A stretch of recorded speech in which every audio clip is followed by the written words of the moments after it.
In this problem, a worker is pushing a block against friction across the floor at a uniform velocity of 7.3 meters per second and is applying a constant force of 50 newtons. A classmate says, since the box is moving at a constant velocity, by the work-energy theorem, the factory worker is technically doing zero work in moving the box. We are then asked if this is a true statement. In order to answer this question, we need to understand the work-energy theorem.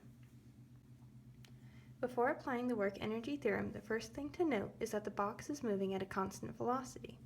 So its final velocity and its initial velocity are both equal to 10 meters per second. The work-energy theorem states that the net work done on the object is equal to its change in kinetic energy. The change in kinetic energy can be written as the final kinetic energy of the object minus its initial kinetic energy. If we substitute in the definition of kinetic energy for these two terms and pull out the 1/2 m that's common to both, we arrive at this expression here for the net work. We then see that the final velocity minus the initial velocity, where both of them are squared, is going to be equal to 0 because both terms are equal to 10 meters per second. This means that the net work done on the box is equal to 0.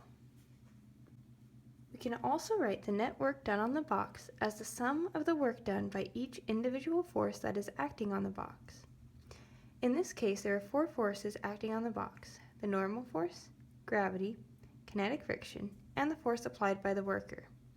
Both the normal force and the gravity force are perpendicular to the direction of motion, so they do 0 work. Friction force is opposite the direction of motion, so it will be doing negative work, whereas the force applied by the worker has a component that's in the direction of motion, so it can do positive work.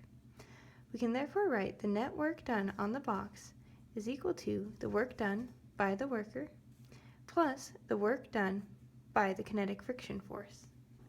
We are now in a position to evaluate whether a classmate is right or wrong. Recall that the classmate said the following: since the box is moving at a constant velocity, by the work-energy theorem, the factory worker is technically doing 0 work in moving the box. We now know that the classmate must be wrong. The reasoning is as follows. First, by the work-energy theorem, we saw that the net work is equal to 0. Secondly, the friction force is doing negative work because it's acting in a direction that is opposite to the direction of motion. Third, we know that the net work can also be written as the sum of the work done by the force applied by the worker plus the work done by the friction force.